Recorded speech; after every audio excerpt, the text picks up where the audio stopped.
ರಾತ್ರಿ ಎಲ್ಲರಿಗೂ ಒಳ್ಳೆ ಹೆಲ್ದಿ ಫುಡ್ ಬೇಕು ಅಂತಂದರೆ, ತಿಂಡಿ ಏನಾದರೂ ಬೇಕು ಅಂತಂದರೆ ಬೇಗ ಬೇಗ ಮಾಡಬೇಕು, ಟೈಮ್ ಇಲ್ಲ, ಒಳ್ಳೆ ಊಟ ಮಾಡಬೇಕು, ಒಳ್ಳೆ ತಿಂಡಿ ತಿನ್ನಬೇಕು ಅಂತಂದರೆ ಈಗ ನಾನು ಮಾಡ್ತಾ ಇರೋದು ಬೇಗ ಬೇಗ ಮಾಡೋ ಅಂಥ ಒಂದು ರವೆ ದೋಸೆ. ನೋಡೋಣ ಹೇಗೆ ಅಂತ. 1 ಕಪ್ಪು ರವೆ, 1 ಕಪ್ಪು ಮೊಸರು, ಅದು ಹುಳಿ ಮೊಸರು ಇರಬೇಕು, ಅದನ್ನು ಚೆನ್ನಾಗಿ ಕಲಸೋಣ. ಈಗ 1 ಕಪ್ ರವೆ, ಆಮೇಲೆ 1 ಕಪ್ ಮೊಸರು, ಇದನ್ನು ಹಾಕಿ ಚೆನ್ನಾಗಿ ಇದನ್ನು ಕಲಿಸ್ಬೇಕು.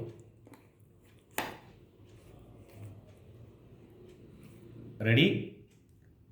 ರುಚಿಗೆ ತಕ್ಕಷ್ಟು ಉಪ್ಪನ್ನು ಹಾಕಿ ಇನ್ನೂ ಇದನ್ನು ಕಲಿಸಿದರೆ ನಿಮಗೆ ಎಷ್ಟು ಬೇಕೋ ಅಷ್ಟು ಉಪ್ಪು ಹಾಕ್ಕೊಳ್ಳಿ. ಕೆಲವರಿಗೆ ಕಡಿಮೆ ಉಪ್ಪು, ಕೆಲವರಿಗೆ ಜಾಸ್ತಿ ಉಪ್ಪು, ಅದಕ್ಕೆ ನಿಮಗೆ ರುಚಿಗೆ ತಕ್ಕಂತೆ ಹಾಕ್ಕೊಳ್ಳಿ. ಇದನ್ನು ಚೆನ್ನಾಗಿ ಕಲಸಿ ಒಂದು ಸ್ವಲ್ಪ ಹೊತ್ತು ಬಿಡಿ.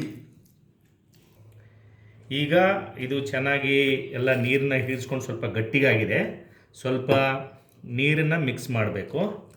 ಸ್ವಲ್ಪ ನೀರನ್ನು ಮಿಕ್ಸ್ ಮಾಡಿ ಮತ್ತೆ ಎಲ್ಲ ಕಲಸಿ ಇದನ್ನು ಮಿಕ್ಸಿಗೆ ಹಾಕಬೇಕು. ಮಿಕ್ಸಿಲಿ ಚೆನ್ನಾಗಿ ಓಡಿಸ್ಬೇಕು. ಇದನ್ನು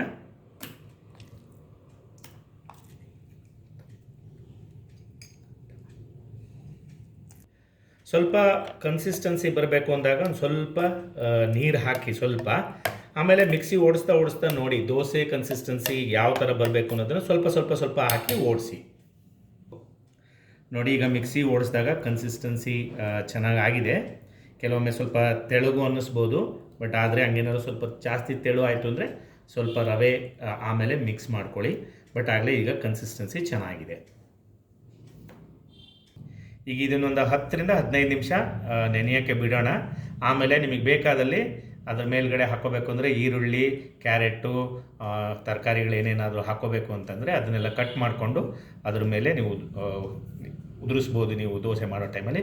ಇಲ್ಲ ಹಾಗೆ ನೀವು ದೋಸೆ ಮಾಡ್ಕೊಂಡು ತಿಂತೀನಿ ಅಂದರೆ ತಿನ್ಬೋದು, ಚಟ್ನಿ ಮಾಡ್ಕೋಬೋದು. ಅದನ್ನು ಇನ್ನೊಂದು ರೆಸಿಪಿಲಿ ತೋರಿಸ್ತೀನಿ. ದೋಸೆ ಮಾಡೋದನ್ನು ನಾನು ನಿಮಗೆ ತೋರಿಸ್ತೀನಿ. ಈಗ ಮೀಡಿಯಮ್ ಫ್ಲೇಮಲ್ಲಿ ನಾನು ದೋಸೆ ಕಾವಲಿನ ಇಟ್ಟಿದ್ದೀನಿ. ಈಗ ನಿಮಗೆ ದಪ್ಪ ದೋಸೆ ಬೇಕು ಅಥವಾ ತೆಳು ದೋಸೆ ಬೇಕು, ಯಾವ ಥರ ಬೇಕಾದರೂ ಮಾಡ್ಕೋಬೋದು. ಇದನ್ನು ನಿಮ್ಗೆ ಯಾವ ಥರ ಬೇಕೋ ಆ ಥರ ದೋಸೆ ಮಾಡ್ಕೋಬೋದು. ಇದಕ್ಕೆ ಸ್ವಲ್ಪ ಎಣ್ಣೆ ಒಂಚೂರು ಹಾಕಿ ಮಾಮೂಲಿ ದೋಸೆ ಮಾಡೋದು ಯಾವ ಥರ ಇರುತ್ತಲ್ಲ ಅದನ್ನೇ ಮಾಡಿದಾಗ ನಿಮಗೆ ಬೇಗ ದೋಸೆ ರೆಡಿ ಆಗುತ್ತೆ. ದೋಸೆ ರೆಡಿ ಆಗ್ತಾ ಇದೆ.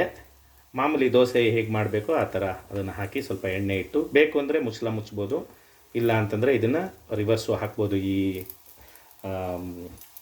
ಸೆಟ್ ದೋಸೆ ಮಾಡ್ತಾರಲ್ಲ ಆ ಥರನ ರಿವರ್ಸು ಹಾಕ್ಬೋದು, ಚೆನ್ನಾಗಿ ಬೇಯ್ತವಾಗ. ಬೇಕು ಅಂದರೆ ಈರುಳ್ಳಿ, ಕ್ಯಾರೆಟು, ಮೆಣಸಿನ್ಕಾಯಿ, ಕೊತ್ತಂಬರಿ ಸೊಪ್ಪು ಎಲ್ಲ ಇದ್ರ ಮೇಲೆ ಹಾಕ್ಕೊಂಡು ಮಾಡ್ಕೋಬೋದು. ಈಗ ನೋಡಿ ನಾನು ಇದನ್ನು ರಿವರ್ಸ್ ಹಾಕಿದ್ದೀನಿ ಸ್ವಲ್ಪ ಬೇಯಲಿ ಅಂತ. ಮತ್ತು ತುಂಬ ಚೆನ್ನಾಗಿ ಬರುತ್ತೆ ದೋಸೆ, ನಿಮಗೆ ಬೇಗ ಆಗುತ್ತೆ.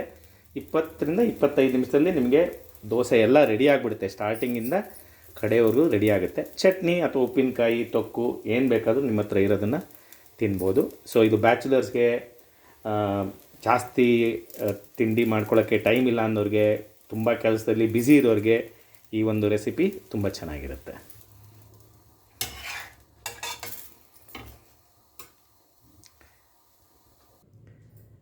ಈಗ ದೋಸೆಗೆ ತುಪ್ಪ, ಉಪ್ಪಿನಕಾಯಿ, ಅಪ್ಪೆಮಿಡಿ ಉಪ್ಪಿನಕಾಯಿ, ಆಮೇಲೆ ಚಟ್ನಿ ಪುಡಿ, ಇದಿಷ್ಟನ್ನು ಹಾಕ್ಕೊಂಡು ತಿಂದರೆ ತುಂಬ ಚೆನ್ನಾಗಿರುತ್ತೆ, ರುಚಿಯಾಗಿರುತ್ತೆ. Healthy food. ಆಮೇಲೆ ರಾತ್ರಿ ಹೆವಿ ಫುಡ್ಡು ಅನ್ಸಲ್ಲ, ಯಾಕೆಂದರೆ ರವೆ ಮತ್ತು ಮೊಸರಾಗಿರೋದ್ರಿಂದ ಇದರಿಂದ ಆರೋಗ್ಯಕ್ಕೆ ತುಂಬ ಚೆನ್ನಾಗಿರುತ್ತೆ. Enjoy the food.